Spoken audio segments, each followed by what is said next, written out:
With incredible plugins like Shaperbox and LFO Tool on the market that allow you to sculpt your sidechain so specifically, it can feel like there's no point to using something like Ableton's Compressor anymore. But today I want to show you 6 ways that you can use Ableton's Compressor to shape it exactly to the sound you want and get it sounding tight like these other options. Let's dive in. So the first one is to max out the ratio and dial in the threshold. Now, by default, a lot of the time what ends up happening is the ratio is at 2 or something like that. The attack's at 2, and then our threshold is at the top.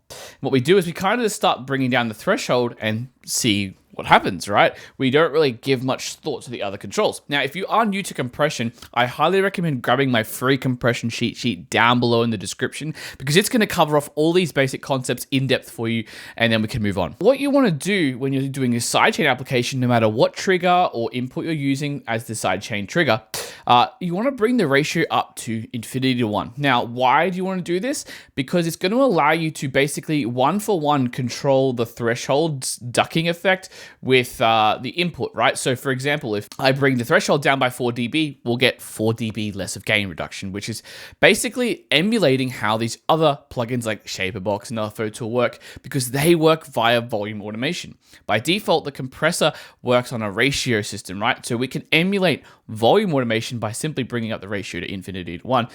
We want to bring the attack down as well, generally speaking, and we can then just play around with the threshold to get the ducking effect we're after. Let's listen to this effect on this bass here I've got with these drums. This is a rhythm track, and you'll kind of start to hear the ducking come in.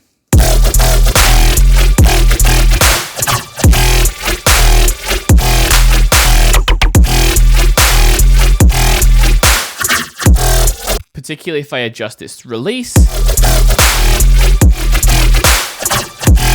Obviously, we want a shorter one there, but you can really hear that super, basically ducking to silence type effect that's going on there. But again, if I have the ratio at 2 here, we can see that the threshold never quite, or the gain reduction rather, never quite gets down to 0 because we're limited by this ratio control. So infinity to 1 is a must, and then you can simply blend in the amount of actual gain reduction you want by adjusting the threshold. The second thing you want to do is bring the gain up to 0. What I mean by this is if you've, say, got a trigger like a kick drum, or like I'm using here, which I'll get into next, a dedicated sidechain trigger channel, what you want to do is look at where it's hitting on the input here.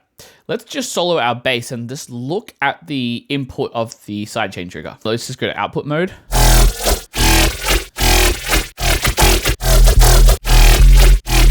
So I can see there's a solid amount of headroom between the sample's peak and where we could get up to 0 dB here. And the reason we want to get up to 0 dB is because we want to basically, as soon as we start moving down the threshold, get some gain reduction effects. And this is going to, again, allow us greater control over the exact type of sidechain we're going to get. So let's bring the threshold up to 0 and slowly increase the gain until we just get enough of an effect so we can start to see a bit of gain reduction, right? So I'll crank that up now.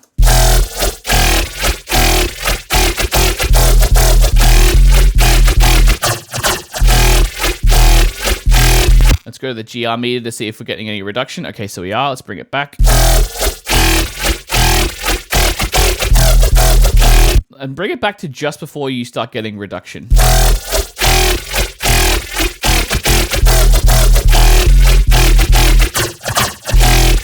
So just before 3 dB it seems to be. So 2.73 is a good value. And then basically anything beyond there we can see will get reduction, right? And this is going to allow us the full loudness spectrum of sidechain options, right? So we could go down here. And notice how the gain reduction peak is right on my threshold line. That's what we're wanting, right? We're wanting to get full ducking control. Bring it down here for a more exaggerated effect, or even all the way down here. You can hear those triggers that go all the way down to silence, which sometimes for this particular example is perfect. For other genres like house, you may want to be a little bit more subtle, but this is what it gives you the flexibility to do, right? And that's why we're going through these tips. So number 3 is to create a separate and optionally playable trigger. Now, I've got a little sidechain trigger up the top here. As we saw earlier, I've colored it different and labeled it SC for sidechain. And what it is actually the kick drum simply shortened and with a fade on it, right? And what this is going to do is just allow the real click of the kick drum to come through. Now, there's still a little bit of the low end coming through there, but it's not a huge deal. I could high pass it or shorten it even more if I really just wanted that part of it there. But the point here is either way, we're just getting the click of the kick drum. And what this was going to do is mean I can place the trigger wherever I want there to be a sidechain effect. So it could be on a snare or a kick, or even, you know, I could add sidechain where there's no instruments, more just for a cool kind of rhythmic effect like this. Right, you hear that ducking kind of rhythmically going on there. Pretty cool. And what you can do is shape it exactly to what you want. And on the channel, because it's such a short sound, I can then customize the release envelope to exactly what I want, right? And we'll get to this actually at the end of this video, because that's a key part in shaping the sound of your sidechain. But what you can also do, if you prefer, is actually just load up a MIDI track, load in a sampler, or simpler in Ableton is what I'm going to use, drag that sound on there. I might even consolidate it so we actually have a printed version, bring it onto my simpler, and now we've got this trigger, right? So what I could do is then go back to my bass, select this new channel that I've created as the new trigger, and then I can actually play in on my keyboard. I'm going to mute it so we don't actually hear it. But I can actually play in the sidechain manually. And this way I can get some cool effects that maybe veers out of the normal robotic types of sidechain I might get. Let's just kind of go nuts here and see what happens.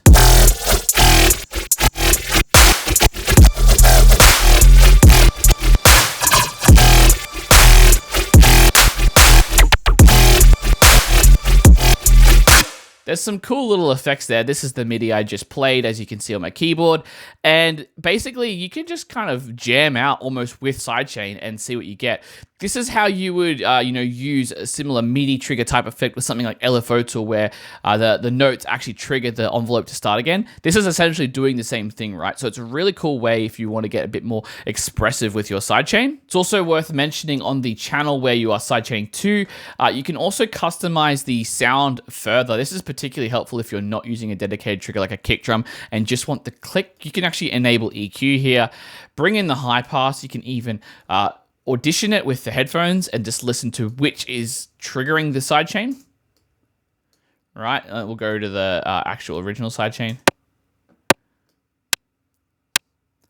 So generally, the higher the high pass filter, the less tail of the sound will be. So if you really want to get a kick drums, like just the click of it to trigger the sidechain, you can use this EQ input. And so basically use this with any trigger to really, again, shape the exact sound that is going to cause the ducking in the first place. And that's what I love to do. Number 4 is negative delay on the trigger. This is particularly cool if you're wanting to get these effects where, say, before a, at the end of a bass sound leading into the other one, the sidechain can actually start a few samples or a few milliseconds earlier before this main sound comes in, creating this like pre-ducking effect, right? The problem is though, when we're using like the drums, we can't tell Ableton's compressor to start activating the compressor until we have the kick playing, right?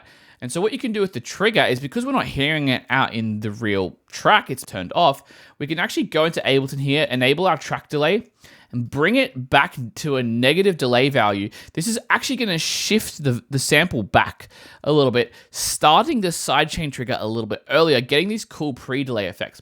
To really show you the example, I'm just going to solo the bass here again here, and we can just listen to these different delay values, and I'll show you how they shape the sidechain.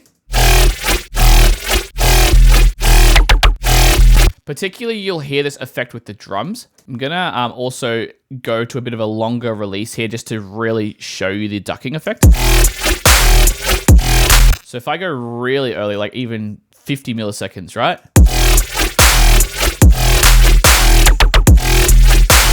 You can actually start to hear that the ducking happens really early. Let's unsolo the drums again. and you're getting that pre-ducking effect, right? It's as if we're getting the volume and we're shaping it down like this and then having it come back up, right?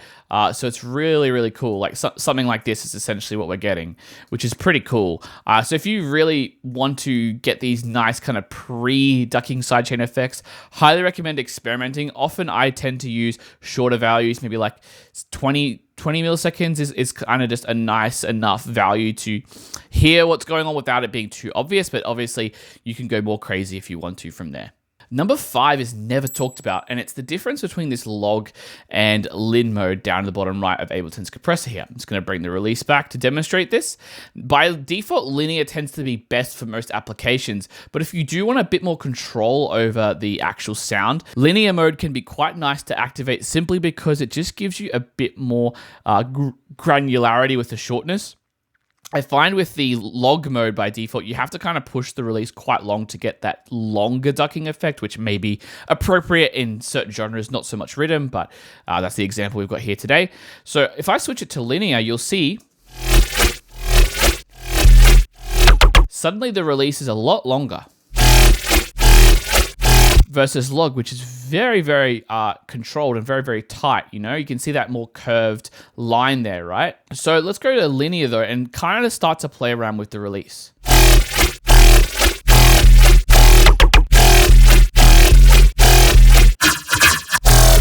I actually can get almost a tighter type of effect there.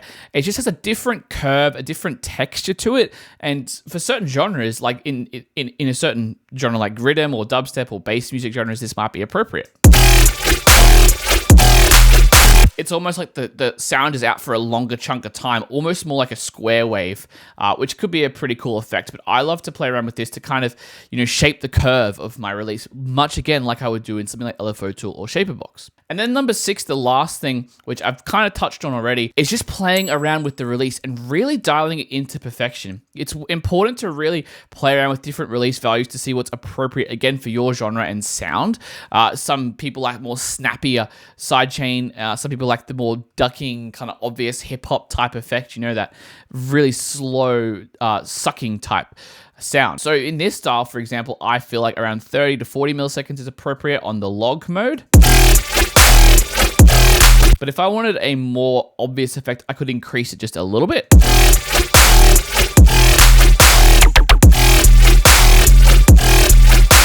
Again, I'm going to bring the sidechain back to 0 because I don't need that pre-ducking effect. Track delay there. So 80 milliseconds is getting a bit too long for me there, so I might bring it back to about 60. Okay, I'm liking about 50, I think. And then obviously I could go shorter, but that gets a bit too like distorted. The volume is moving so fast that it's basically almost like amplitude modulation at this stage. So this is a really nice kind of halfway point there. And obviously I might do this differently on different channels. For example, this ambience layer here, I might like more of an obvious ducking effect. Just so it's not all the same and, you know, everything's kind of too unified. I want there to be a bit of texture and depth to the mix. And so once you've dialed in your release, you'll have a much tighter sidechain sound no matter what sound you're applying sidechain compression on, no matter what you're using as the trigger. Again, if you need help understanding those general controls you'll find on a compressor, particularly Ableton's one, grab my free compression cheat sheet down below because it's going to cover everything, the different views and all that good stuff. Like the video if it was helpful to you, subscribe for more from myself and the EDMProd team. And until next time, happy producing.